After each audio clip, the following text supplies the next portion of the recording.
Every farm has a story. When it comes to dairy farming, these stories are often only heard by the animals raised, the land stewarded, and the family that makes it all possible. Join me, Dairy Gal Val, as I interview individuals from across the dairy industry, both within the United States and across the globe, discussing topics like farm management, the food industry, ag business and technology, and most importantly, their farm story. This is the Dairy Hour Podcast. Hello and welcome to today's episode of the Dairy Hour Podcast. I'm your host, Val Levine, and I am joined here with the one and only Ellie St. Pierre, the one and only dairy farming Olympian. I am so excited to have you on, Ellie. How are you today? Hi there. I'm doing pretty well. How are you? Good. And we are joined also by the youngest St. Pierre, Mr. Ivan. So if you hear some random baby noises, that's why. He's very excited to be on today, I can tell. So Ellie, if we want to jump right into this, do you want to give us a little background of who you are at this point in your life, or what you are? Yeah, sure. So, my name's Ellie St. Pierre. I grew up on my family's dairy farm. I went to college at University of New Hampshire for 4 years, and I got a human nutrition degree. And I didn't really pursue that career path. I actually took like a different route into running, and so now I'm a professional runner for Team New Balance Boston. Um, and I run for a living, and I also work part-time on my family's dairy farm, my husband's dairy farm, and I'm recently a new mother, so got a lot kind of going on, but that's, a day in the life for me is kind of a mixture of all those things. Yeah, I'm looking forward to hear how you're balancing being a new mom, and I follow you all the time on Instagram, and I see you working on getting your body back into its top form. And it's just absolutely amazing to see your journey and see you embrace life as a new mom and still embrace your dairy farming heritage. So, how has that balance been for you? It's been a big transition for sure, just to say the least. Like it's just a lot going on. I've learned that I just need to be very intentional with my time and take care of the things that are really important, prioritize. It's definitely been just so rewarding though to have a baby and be a new mom. It's the biggest blessing of my life, and Jamie and I are both so thrilled to have such a good baby and a healthy boy, and to have our family here close by, and they helped a lot with him and stuff.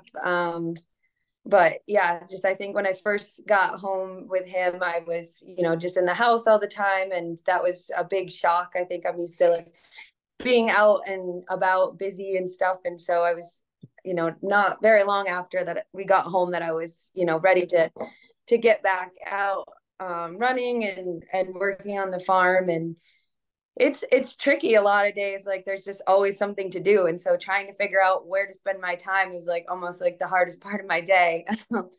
But I feel so fortunate that I've had support, and I've been able to get back running and working on the farm. And I really just take Ivan with me, and he's been such a good baby. And yeah. That's great. So, what does a day? So, if you have what you would call maybe a more typical day, what does like your daily schedule look like? How much time are you spending, running? Are you spending time daily on the farm or just every once in a while? How is that looking for you? Yeah, it's kind of like it's just always changing.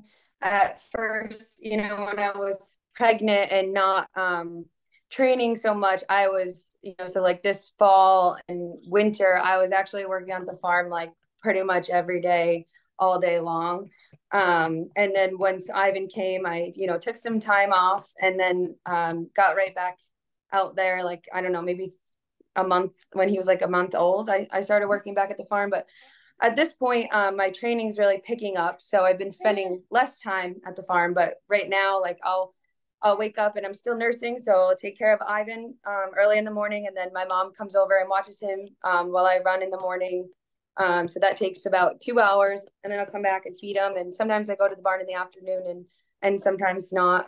I've been working, like maybe 4 days a week at the farm, just a couple hours in the afternoon.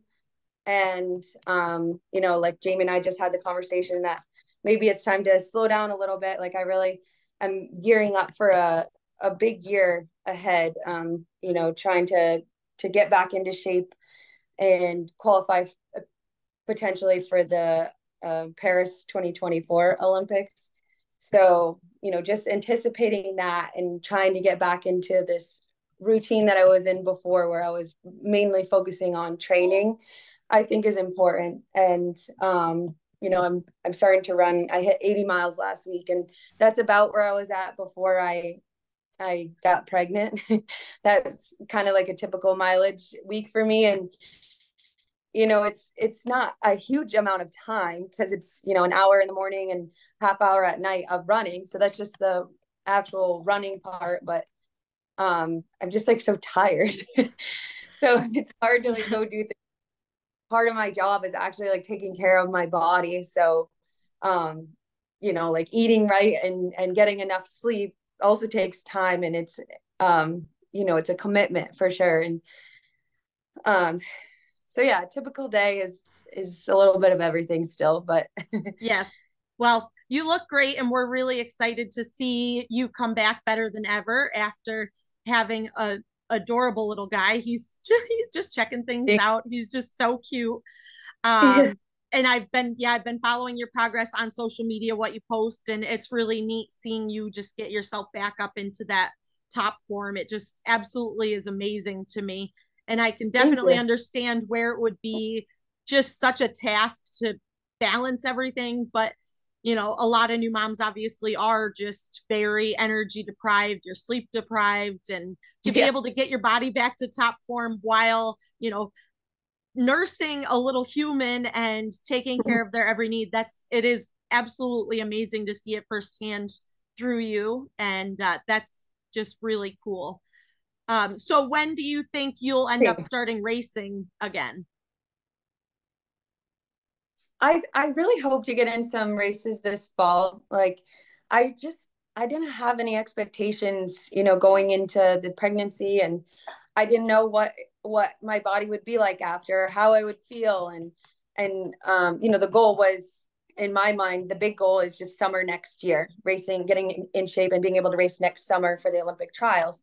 So since I've been feeling so good recently, like I'm kind of excited, because there's not as much, necessarily pressure. Like I don't feel like people expected, or like, I don't know who I'm talking about, but just in general, I didn't expect, to like, my coach didn't really put like a lot of pressure on me to race or anything. So I'm just like having a lot of fun with it. And I hope that I can get into some road races this fall. There's always like a few, in like September, some in like October, November type road races. It wouldn't be, my traditional track meets and stuff, which is really my main focus, but it would just be kind of fun to to put myself in an environment that's, so a little bit more less pressure, and still competitive, and just to have fun with it. But yeah, that's the goal. Definitely. And it's good to hear that you're having fun with it rather than dreading it and being like, oh my gosh, I have to do this and the pressure's on. So that's really great that you have a great family around you that's supporting you and letting you kind of do it at your own pace. Yeah. Whereas it seems like you're more the one putting the pressure on yourself a little bit rather than other people being like, come on, hurry it up. Like, we've got to do this, Yeah. we've got to do this. So that's good to hear, because that's something that the average person, doesn't think about. Like, how do you know when it's time? Who says, Right. hey, it's time, let's go? And that's Right. great that you're getting a chance to listen to your body and just kind of do it as you feel like you're Yeah. comfortable doing that. Exactly. And that's really just been like my philosophy through this whole thing, is just going based on how I feel, and prioritizing my health and Ivan's health, and just obviously like having motivation to get back there is a big part of it. So like just, but not like overdoing it, too fast, too soon. And so so far it's been going good. Obviously, like it's still pretty new. Like he's not even 5 months old yet. But I'm just pretty excited that I've been feeling so good running, and that I almost feel like I had a little bit of a break, and so it's like refreshing, and I haven't been this excited about training in a while, so it's been really nice. That's awesome. She's coming back with a vengeance, guys. Watch out. So I want to talk a little bit about how you grew up and, your strong connection to dairy farmers. I just love that you're so connected, and, that you ended up actually kind of staying in the dairy industry is just really cool. So if you want to just kind of go back to, growing up on the farm with your parents and, talk a little bit about that. Yeah, definitely. So I grew up in Montgomery, Vermont on my family's dairy farm. I'm fifth generation. My siblings and I are fifth generation, and it's just such a special place to me. My parents' farm, and growing up there, I always knew it was special. But I think as I get older, like it just is. I appreciate so much more the way that I grew up and where I grew up. So yeah, just when I was young, we always, like my siblings and I were always very active on the farm. We had a tie stall, and we milked about 40 cows. And so, it was very labor intensive, and my parents really relied on us siblings to be there and to help, do chores. And we baled square bales. So when I was a kid, that was a big part of what I did was, unloading hay in the summertime, and just all that came with that. But yeah, I just loved growing up on a farm, and I feel fortunate to be a part of the industry and to have been a part of the industry throughout my whole life. Yeah.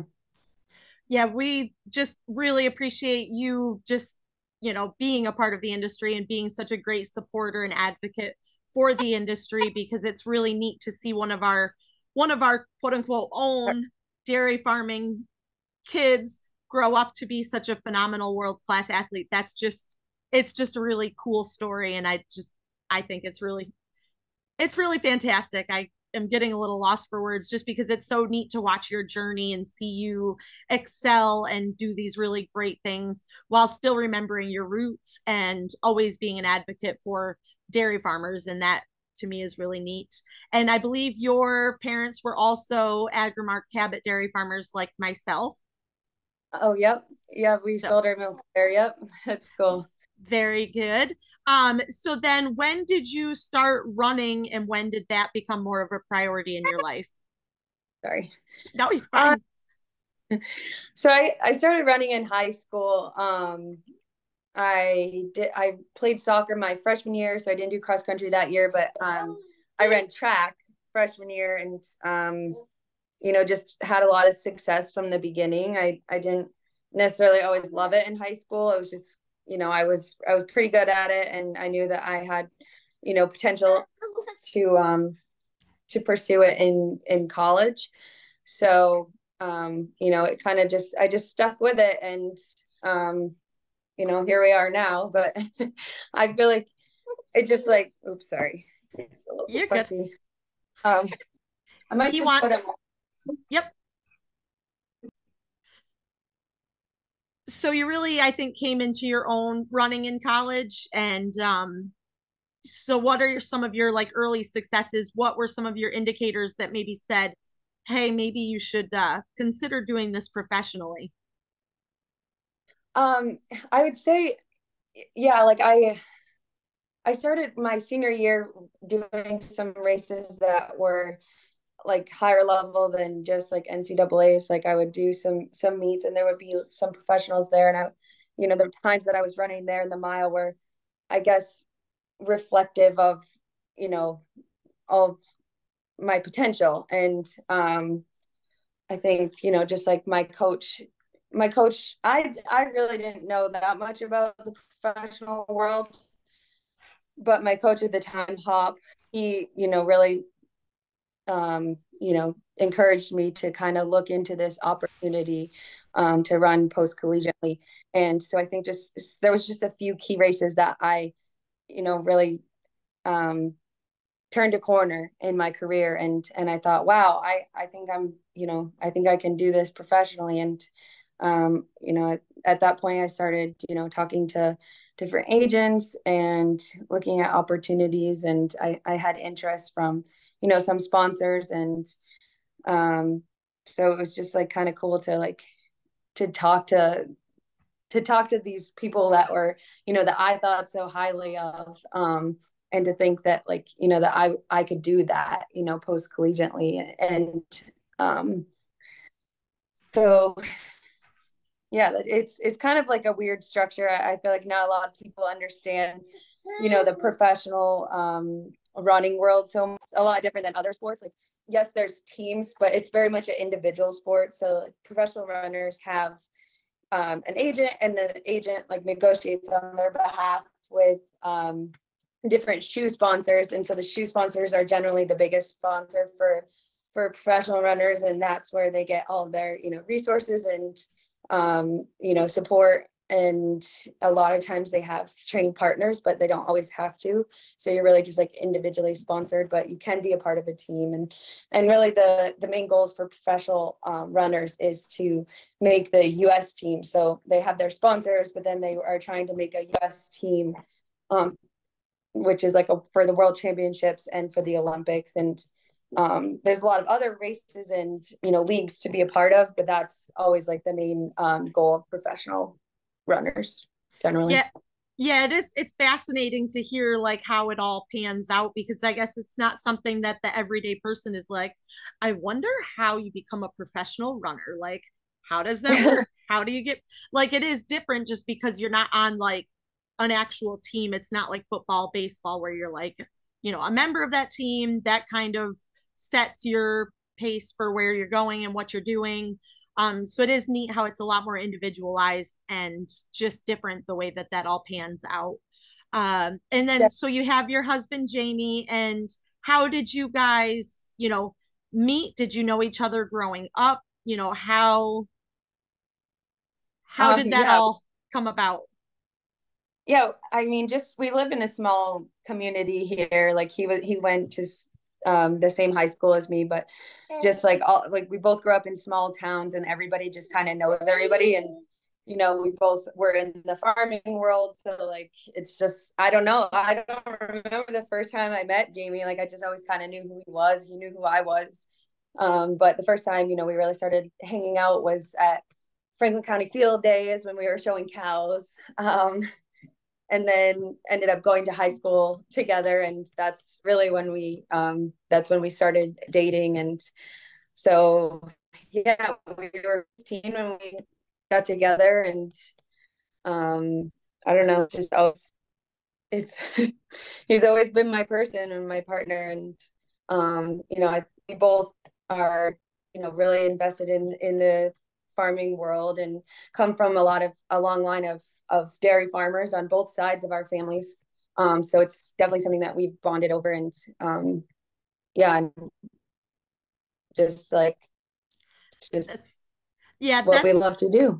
That's really neat that you found someone and that he's actually been with you throughout the whole process, to see you just really bloom into the person that you are today, and that he was there to support you and allow you to be able to just reach the goals that you set for yourself, because I'm sure that there's a lot of guys out there that would not be as supportive as he is to you. So that's really great that you found your person, and it seems like he is willing to do whatever it takes to let you do your thing. And that's just really, it's always special when that happens. And not Absolutely, to mention, yeah, oh, sorry. No, you're good. And not to mention that baby is absolutely adorable. Thanks. Yeah.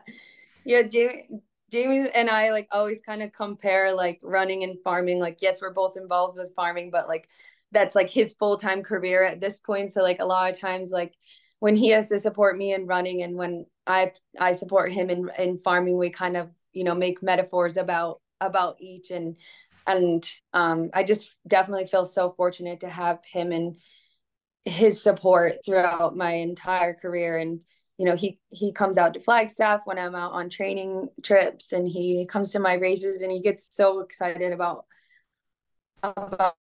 my races and about my accomplishments. And knows that this is a time sensitive career, so it's just kind of like a all in all in at this point, kind of thing, where we're just doing as much as we can, or I'm doing as much as I can with running, and just kind of see where it takes me. Because like there is like professional athletes that really rely on their bodies, so at some point, I won't be at my peak. So I just want to do the most that I can at this point, and then eventually be full time on the farm with him.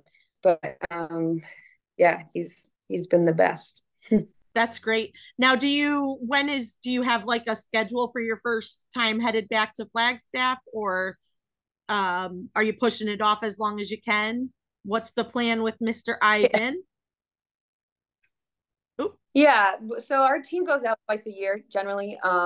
We go out the beginning of January, and we'll be there until sometime in February, usually early February. We head out and get into some races. So I plan to do that. I think, hopefully we'll have somebody come with me for like a week at a time here and there. My mom or his mom, and Jamie will come out for a week. So, I really just need somebody to watch him while I go to practice in the morning. And the team's been so excited about Ivan, and they'll help me out a little bit. Like when I go out for my afternoon runs, I'm sure they won't mind, taking turns watching him, but definitely don't want to rely on them. Like, hey, I have a kid, it's now your responsibility, type of thing. But yeah, definitely. Yeah, I plan to bring him with me. And then probably, just see how that goes, and hopefully go back out in April and get racing, really after it in the spring/summer time before the Olympic trials. Awesome. Well, we're here cheering you on, especially from the New York, New England area. I know that you're very beloved in our area, and we're always cheering you on. And I don't think I've been this invested in watching a runner since I was a kid. So, you always have the support of your community around you here and in the dairy farming world. So as you go on and accomplish those dreams that you're going to accomplish, just know that we're all here cheering for you. So I want to just kind of shift gears into, why is it important for you to continue telling dairy's story on like obviously a worldwide stage? Oh yeah, it's definitely really important to me. I feel like, it's just such a passion of mine, and there's just fewer and fewer dairy farmers in our country, and I feel so fortunate to have grown up the way I did. I just want other people to know that it's it's a really great industry, and dairy farming isn't always what it's made out to be in the media. And I'm very passionate about it, and I want to tell my story, and that's really just my philosophy with it, is just to tell my perspective and tell my story of what I have learned on my farm and growing up in this community here in Vermont. And I really think it's similar across the country. Like I think, like I've met a lot of dairy farmers from all over, and I feel like everybody has that same burning passion and love for their animals. And I wish more people got to grow up like I did. And if they can't, then at least they can hear my story, and also get a very nutritious amount of food from what we're doing and producing. And I just want to be able to represent and tell that story.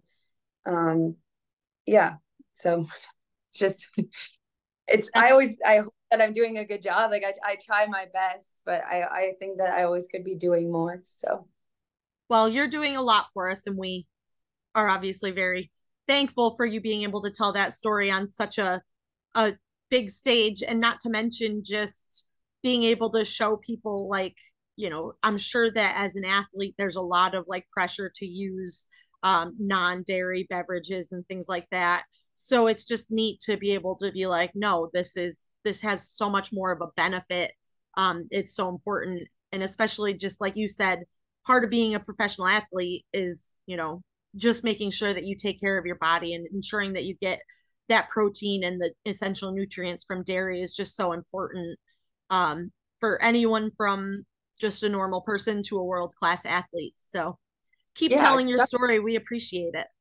yeah, it's really authentic. Like I drink chocolate milk as soon as I finish my workout, like every time. Like it's without a doubt. Like, and any of my running friends can attest to that. Like I think it's just a powerhouse drink. Like it has, all the carbs and protein and vitamins and minerals. It's hydrating. It's delicious. Yes. And just the older I get, the more I realize what liquid gold it is. Like even like through like breastfeeding, I've learned more about making milk and what, obviously it's a little different, but it's the same idea. And just like, it's just amazing. Like I even like something as small as like my sister was talking about something the other day, like how when she has like heartburn, she drinks milk because it, helps with the heartburn. And it's literally like Tums has just calcium in it. And it's like the same idea, and it's just like, there's just so many things that milk has in it. And it's just so good for your body. And I just wish 100%. more people it. Yes. So I guess we're getting closer to the end. I wanted to just finish up with a couple fun random questions. So okay, we'll say besides chocolate milk, because you already said that's your go-to, what's your favorite dairy product? Oh, cheese. Without a doubt, the cheese. Any specific cheese? I like cheddar, like Cabot cheddar cheese for sure. I don't know. I eat a ridiculous amount of cheese in a week. Hey, that's all right. We're all good with it. Yeah. Cabot cheddar is definitely one of my favorites as well. Plug to Cabot cheddar.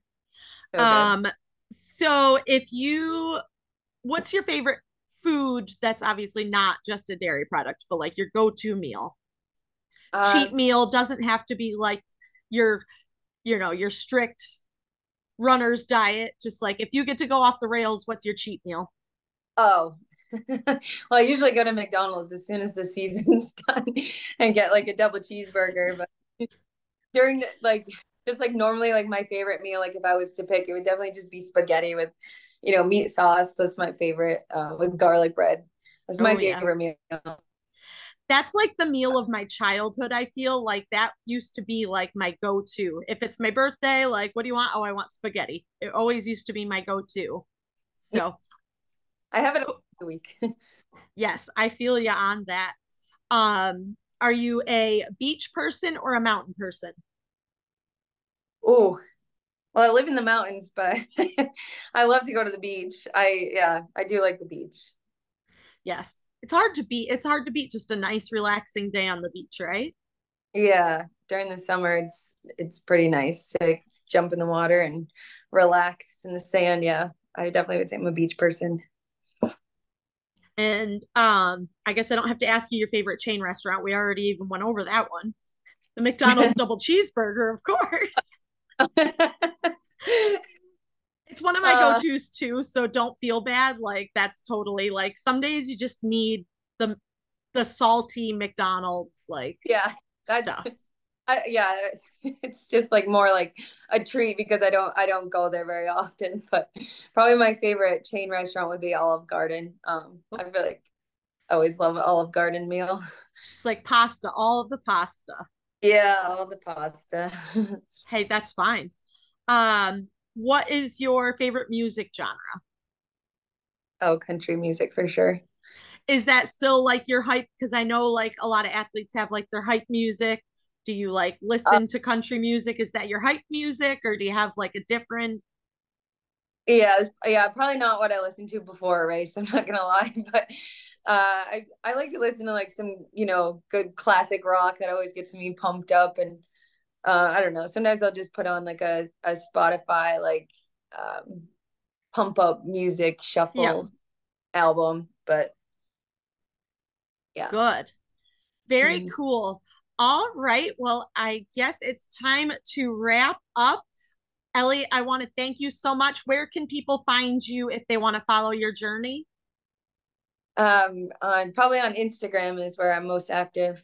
Ellie Runs for Her Life on Instagram. I also have a Facebook page too, an athlete Facebook page, but check it out, everybody. It is fascinating to see what goes into everything that she does. She is really fun to watch. So everyone go follow her over on social media. And I just want to remind you all, if you love this episode or this podcast, please share on social media, tag some friends, let us know what you think.